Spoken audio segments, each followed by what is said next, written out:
అందరికీ నమస్కారం. వేదిక మీద ఉన్నటువంటి మాజీ శాసనసభ్యులు అరుణతార గారు శ్రీమతి, అదేవిధంగా జనసేన రాష్ట్ర శాఖ అధ్యక్షులు, అదేవిధంగా బీసీ మోర్చా రాష్ట్ర శాఖ అధ్యక్షులు శంకర్ గౌడ్ గారు, జనసేన రాష్ట్ర శాఖ అధ్యక్షులు, అదేవిధంగా బీసీ మోర్చా బీజేపీ రాష్ట్ర శాఖ అధ్యక్షులు మరి ఇక్కడ ఉన్నటువంటి ఆనంద్ గౌడ్ గారు, ఇక్కడ ఉన్నటువంటి ఇతర పెద్దలు అందరికీ పేరు పేరున నమస్కారాలు. రాజ్నగర్ సంబంధించినటువంటి బస్తీ పెద్దలకు, ఓటర్లకు అందరూ కూడా నమస్కారం. మనకు మరి రేపు కాకుండా మరుసటి రోజు అంటే ఎల్లుండి మన జూబ్లీహిల్స్ ఎన్నికలు ఉంటాయి. ఈ ఎన్నికల్లో మరి Congress party, BRS party, BJP పోటీ చేస్తూ ఉంది. గతంలో ఇక్కడ నుంచి కాంగ్రెస్ పార్టీ అనేక సంవత్సరాల పాటు గెలిచింది. ఆ తర్వాత బీఆర్ఎస్ పార్టీ 11 సంవత్సరాలుగా మొన్నటి వరకు అంటే బీఆర్ఎస్ ఎమ్మెల్యే ఉన్నాడు. ఇంతకుముందు మన శంకర్ గారు చెప్పినట్టు ఇక్కడ ఏ రకమైనటువంటి అభివృద్ధి జరగలేదు. అది రోడ్ల విషయంలో కానీ, డ్రైనేజ్ సమస్య పరిష్కారం విషయంలో కానీ, అదేవిధంగా ఇక్కడ శానిటేషన్ విషయంలో కానీ, రేషన్ కార్డుల విషయంలో కానీ, పెన్షన్ల విషయంలో కానీ ఏ రకమైనటువంటి అభివృద్ధి జరగలేదు. చివరికి ఇక్కడ వీధి లైట్లు కూడా వెలగని పరిస్థితి ఉన్నది.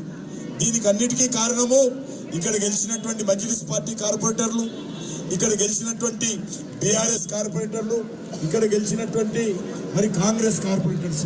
ఈ ముగ్గురు కూడా మన ప్రాంతం పట్ల, మన రాజ్నగర్ పట్ల ఏ మాత్రం వాళ్ళకు శ్రద్ధ లేదు. ఎంతసేపు రౌడీయిజము, గుండాయిజము, అక్రమ కేసులు, బెదిరింపులు తప్ప ఇక్కడ మనకు మిగిలిందేం లేదు. అందుకే ఈసారి మనకు అవకాశం వచ్చింది. ఈ అవకాశాన్ని సద్వినియోగం చేసుకొని గెలిపించాలి. మీకు అందరూ తెలుసు, కేసీఆర్ ముఖ్యమంత్రిగా ఉన్నప్పుడు డబుల్ బెడ్రూమ్ అని అనేక రకాలుగా ఆశలు పెట్టారు.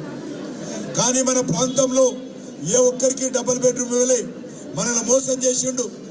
అంతేకాదు ఇప్పుడున్నటువంటి కాంగ్రెస్ పార్టీ కూడా ఇందిరమ్మ ఇస్తానని 2 ఏళ్ళు అయింది. ఒక్కరికంటే ఒక్కరికి ఇల్లు ఇవ్వలే. ఇక్కడ ఉన్నటువంటి మహిళలందరికీ కూడా నెలకు 2400 రూపాయలు ఇస్తారని చెప్పిండు రేవంత్ రెడ్డి కాంగ్రెస్ పార్టీ. ఎట్లయితే కేసీఆర్ మోసం చేసిండో రేవంత్ రెడ్డి కూడా అదే విధంగా మోసం చేస్తున్నాడు. పెండ్లైతే తులం బంగారం ఇస్తున్నాడు. మరి ఎవరికైనా మన ప్రాంతానికి రాలే, తెలంగాణ గడ్డ మీద ఏ ఒక్కరు కూడా తులం బంగారం ఇస్తానని చెప్పి ఒక్క కుటుంబానికి పెళ్ళైతే కూడా తులం బంగారం ఇవ్వలేదు. చదువుకునేటువంటి మన ఆడబిడ్డలందరూ కూడా స్కూటర్ కొనిస్తాడు. ఒక్కరికి కూడా ఒక్క స్కూటర్ కొనియలేదు కాంగ్రెస్ పార్టీ. అందరు కూడా పొదుపు సంఘాలకు ప్రధానమంత్రి గారు నరేంద్ర మోడీ గారు 20 లక్షల వరకు లోన్లు ఇస్తే, 20 లక్షల వరకు లోన్లు ఇస్తే ఆ బ్యాంకు వడ్డీ, పావులా వడ్డీ గతంలో కేసీఆర్ కడతా అన్నాడు, ఆయన కట్టలే. రేవంత్ రెడ్డి వచ్చి ఈయన కడతా అన్నాడు, ఆయన 10 సంవత్సరాలు మోసం చేసిండు. ఈయన కూడా 2 సంవత్సరాలైంది, ఈయన కూడా ఒక్క పొదుపు సంఘానికి పావుల వడ్డీ జమ చేయలేదు. అంతేకాదు ఈరోజు మరి అనేక రకాలుగా పెన్షన్లు 2000 నుంచి 4000 చేస్తున్నాడు. కొత్త వాళ్ళకు పెన్షన్ ఇస్తాడు, ఒక్క పెన్షన్ ఇవ్వలేదు. 2000 నుంచి 4000 చేయలేదు. దివ్యాంగులకు 4 నుంచి 6000 అన్నాడు. యువకులందరూ కూడా అమ్మాయిలు కానీ అబ్బాయిలు కానీ ఉద్యోగాలు లేకపోతే నెలకు 4000 ఇస్తాడు. కానీ ఏ ఒక్కరికి కూడా ఇంతవరకు నెలకు 4000 ఇవ్వలేదు. అదేవిధంగా దళిత కుటుంబాలు ఏవైతున్నాయో ఆ కుటుంబాలకు సంవత్సరానికి మరి ఆర్థిక సాయం పేరు మీద 12 లక్షలు ఇస్తాడు.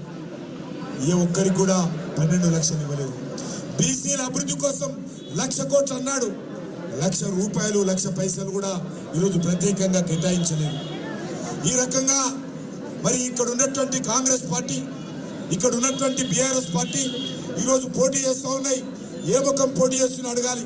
మీరు కాంగ్రెస్ ఎవడైనా ఓట్లకు వస్తే అడగాలి, మా 2500 ఎక్కడ పోయినాయి, మా ఆడపిల్లలకు స్కూటర్ ఎక్కడ పోయింది, మా నిరుద్యోగులకు 4000 ఎక్కడ పోయింది, మా 2 లక్షల ఉద్యోగాలు ఎక్కడ పోయినాయి, అదేవిధంగా పెళ్ళైతే తులం బంగారం ఎక్కడ పోయింది.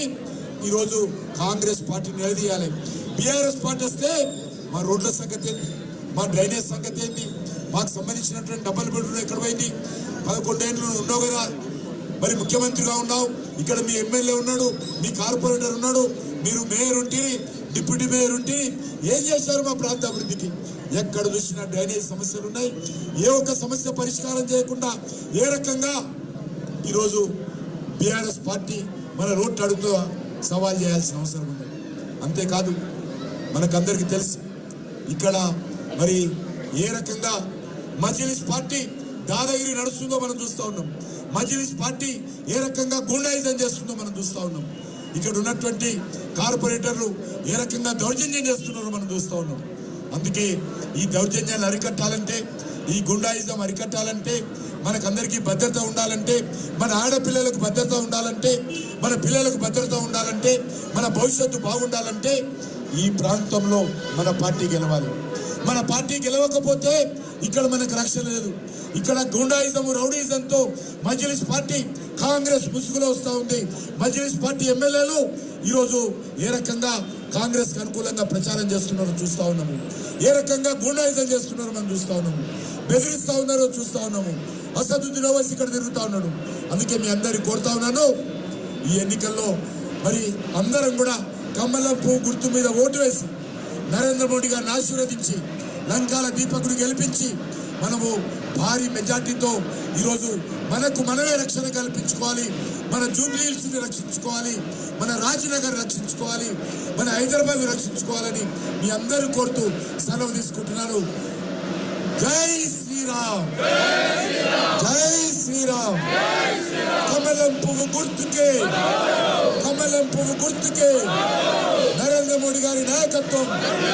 లంకాల దీపక్ గారికే, లంకాల దీపక్ గారికే. జై శ్రీరామ్. రామ లక్ష్మణ జానకి.